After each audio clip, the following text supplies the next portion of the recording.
ہوتا ہے. اگر آپ نے کوئی ڈاکٹرن کھڑی کرنی ہے نا تو پھر قرآن و سنت کے دلائل میں آپ کھڑی کریں. ٹھیک ہے. مثلا بخاری مسلم میں ہے کہ نبی علیہ السلام کے صحابہ اور آپ علیہ السلام ایک محاورہ استعمال کرتے تھے, تیری ماں تجھے روئے. اس کا مطلب کیا ہے؟ اگر میں کہوں کہ تیری ماں تجھے روئے, اس کا مطلب یہ ہے کہ تو مر جا یا تو گم ہو جا, تبھی ماں روئے گی نا. آپ کی شادی پہ تو نہیں ماں نے رونا, بعد میں بے شک روتی رہے, اس وقت تو وہ ہو سکتا ہے ساتھ ڈانس بھی کر رہی ہو, اچھا, اور لڑیاں بھی ڈال رہی ہو اور ڈھولکی پہ بھی بیٹھی ہوئی ہو. ٹھیک ہے. اچھا, تیری ماں تجھے روئے. اگر نبی علیہ السلام ان کے صحابہ یہ محاورہ استعمال کرتے ہیں تو آپ تو ان کو بھی مشورہ دیں گے کہ اس سے بہتر کو محاورہ استعمال کرنا چاہیے. ٹائم قیامت تک یہ جواب دینا جس گال دا ٹھیک ہے. نہ سوئے تھوں. اچھا, اگلی گال سنو.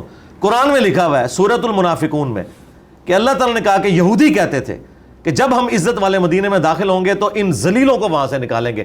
نبی علیہ السلام ان کے صحابہ کو کہا ذلیل, کنہوں نے کہا؟ یہودیوں نے. لیکن اللہ نے ان کی بات کو نقل کیا. اللہ تعالیٰ اس بات کو بغیر اس گستاخانہ جملے کو نقل کیے بھی تو بتا سکتا تھا نا. تو کیا اللہ پہ فتویٰ لگائیں گے؟ جب آپ کافروں کے ریفرنس سے کوئی بات کرتے ہیں نا تو پھر اس طریقے سے ہوتی ہے.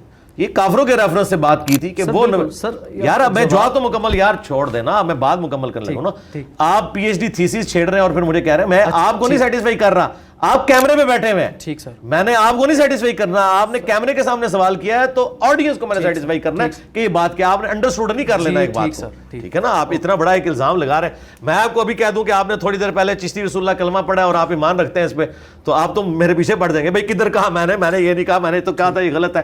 تو آپ کلیریفیکیشن, یہ تو نہیں آپ چپ کر کے سائڈ پہ ہو جائیں گے نہیں میرا یہ مطلب نہیں. آپ نے ایک پنگا لیا ہے تو وہ بھگتیں گے آپ.